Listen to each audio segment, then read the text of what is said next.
This video is for Chapter 3, Section 3. Some of our objectives for today, we want to explain what isotopes are. We took a look at them in the handout, but now we want to explain them in a little bit more detail.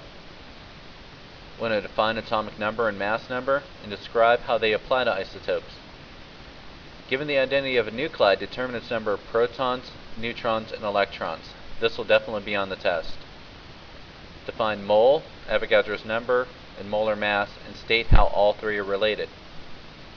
Solve problems involving mass in grams, the amount of moles, and the number of atoms of an element. Atomic number, we've already mentioned, gives the identity of an element. Atoms of different elements have different numbers of protons. Atoms of the same element all have the same number of protons. Atomic number 1, when it has one proton, has to be hydrogen. If it has two protons, it has to be helium. Sometimes for atomic number, they use the symbol Z. The atomic number of an element is the number of protons of each atom of that element. Now, isotopes, just like we had on the handout, an isotope has the same number of protons, but a different number of neutrons, so they'll have different masses.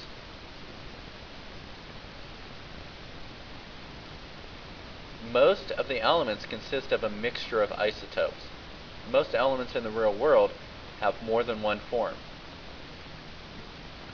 For the mass number is the total number of protons and neutrons that make up the nucleus of an isotope. We don't count electrons because they essentially have no mass. They're about 10,000 times lighter. An electron will have mass, but it's so insignificant compared to the protons and neutrons that it's generally not included. When we do have isotopes, we have two forms. Hyphen notation is the name of the element with a hyphen. It's another fancy word for a dash. And then the mass number. So an example would be uranium-235. It's one of the forms of uranium. Another form may be uranium-238.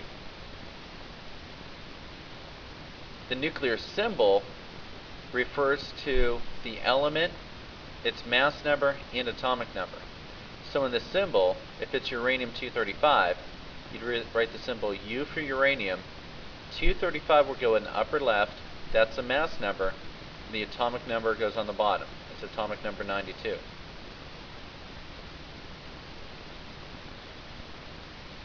Then the mass number is the number of protons and neutrons. So the number of neutrons is found by subtracting the atomic number from the mass number. So for uranium-235, it has an atomic number of 92. It would have 143 neutrons. You may have seen in the book nuclide. A nuclide is a general term for a specific isotope of an element. So you want to figure how many protons, electrons, and neutrons are there in chlorine-37 in sample problem A. You can pause it for a moment if you like. The solution,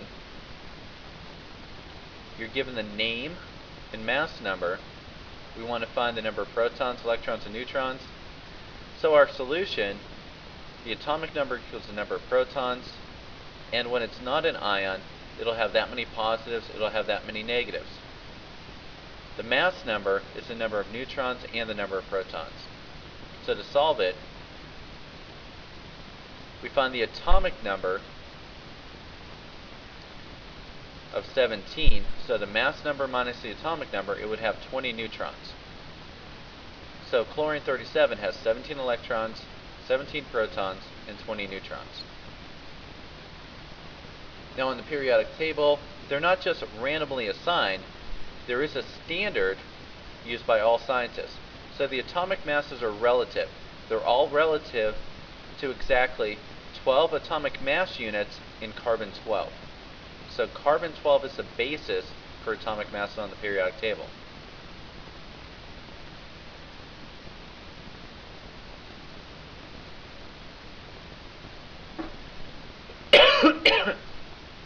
Now, in the real world, all the numbers on the periodic table for their atomic mass, they're average atomic masses. Average atomic mass is the weighted average of all the atomic masses of the naturally occurring isotopes of an element. So to calculate the atomic mass, you have to know what isotopes you have and the relative abundance of each isotope. As an example, in the real world, about 69% of copper is in the form of copper-63. 31% of copper is copper-65. So you calculate it, because there's more copper-63 in the world than copper-65. Don't worry about copying the calculation, but because there's more copper-63 than copper-65, when you look up copper on the periodic table, it's 63.55 atomic mass units. It just illustrates there's more copper-63 than copper-65 in the world. So when you calculate the average atomic mass, it's closer to copper-63 at 63.55 than would be to copper-65. If you take a normal average, 63 plus 65 divided by 2, it would tell you its average atomic mass would be 64 if we have an even amount of each isotope. But we have more copper-63, so that's why the answer is 63.55. Another concept that we need for this chapter is the mole concept. We'll use this in a variety of other chapters this year. A mole is just a fancy word for a unit. So the mole is an SI unit for the amount of a substance. A mole is equal to the amount of particles in exactly 12 grams of carbon-12. Another thing that we'll need through practice problems is Avogadro's number.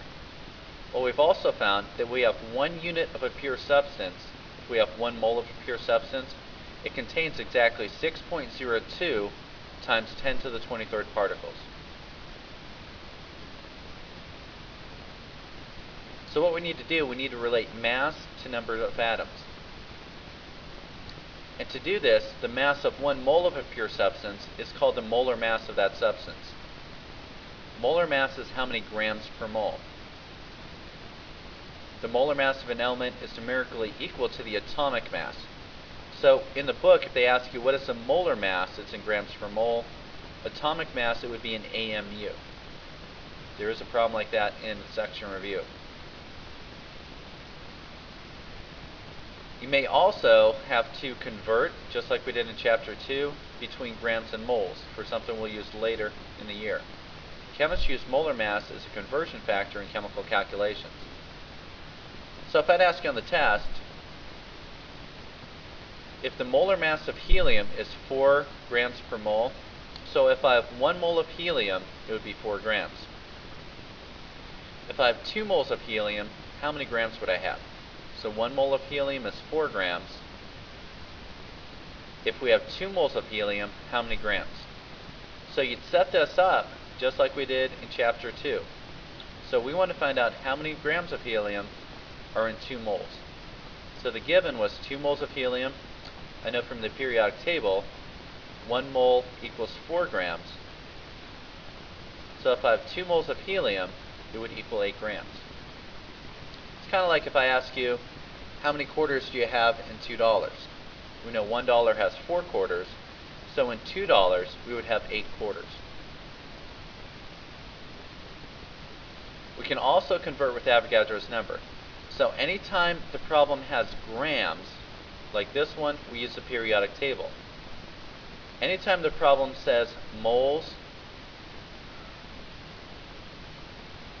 to atoms or moles to molecules, we use Avogadro's numbers. So in these calculations, Avogadro's number is expressed in units of atoms per mole. So part of this, and we'll try a handout on it, answer the question. So in sample problem B, it says, what is the mass in grams of 3.5 moles of the element copper? So sample problem B, if we plan it out, it has grams and moles in the problem. It does say the word gram, so we have to use a periodic table. and we have the mole unit. So the first thing we need to do is write what's given. So we're given 3.5 moles of copper. We want to find grams of copper. So our solution, we're going to use the factor label method. So first we write 3.5 moles of copper it was given. We'd write moles of copper on the bottom and grams on top, and our answer will be in grams. So the other thing we have to find, whenever we have grams, we use a periodic table. The molar mass of copper is 63.55 grams per mole. So our setup, we had 3.5 moles, so 1 mole went on the bottom. The 63.55 came from the periodic table. So 1 unit is 63.55 grams. If we have 3.5 units, it would be 222 grams of copper. In sample problem C, another example, a chemist produced 11.9 grams of aluminum. How many moles of aluminum will be produced? The same idea, we're given 11.9 grams of aluminum. We want to find out how many moles of aluminum. So we have our given in grams, so that label goes on the bottom, moles goes on top for this one.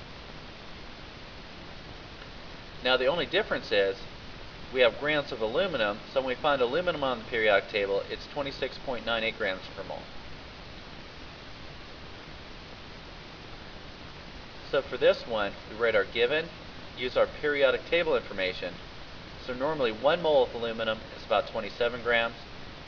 If we have 11.9 grams, that's about 0.441 moles. It's less than half a unit of aluminum. Sample problem D, in this one we have moles and we have atoms. So given in this one, we're given 3.01 times 10 to the 23rd atoms of silver. We want to change it to moles. So with our factor label method, we're given the label atoms, so that goes on the bottom, and moles would go on the top to get our answer. So to solve this one, when we use atoms, we have to use Avogadro's number, 6.022 times 10 to the 23rd. We don't use a periodic table when it says atoms. Then just like the other ones, a mole is just 1 unit. So that's why we have 1 mole of silver on top, and 6.022 times 10 to the 23rd atoms on the bottom. And lastly, if we want to see what is the mass in grams of 1.2 times 10 to the 8th atoms of copper, we should be able to do this for the test. So we want to change from atoms to grams. So we're given atoms. Our unknown is how many grams it'll change into. So we write our given, so atoms goes on the bottom and grams goes on the top. Because it says grams in this problem again, we have to look up on the periodic table the molar mass of copper, 63.55 grams per mole. So our solution for this one would be 1.2 times 10 to the 8th times 63.55 divided by 6.022 times 10 to the 23rd. So we come up with 1.27 times 10 to the negative 14th grams of copper. So we've met our objectives. We took a look at isotopes, atomic number, mass number, identify protons, neutrons, and electrons, use a mole, Avogadro's number, molar mass, and solve problems with grams. So rewatch this if you need to. Make sure that you wrote down the examples and ask questions in class if you need any clarification. This is the information from Chapter 3.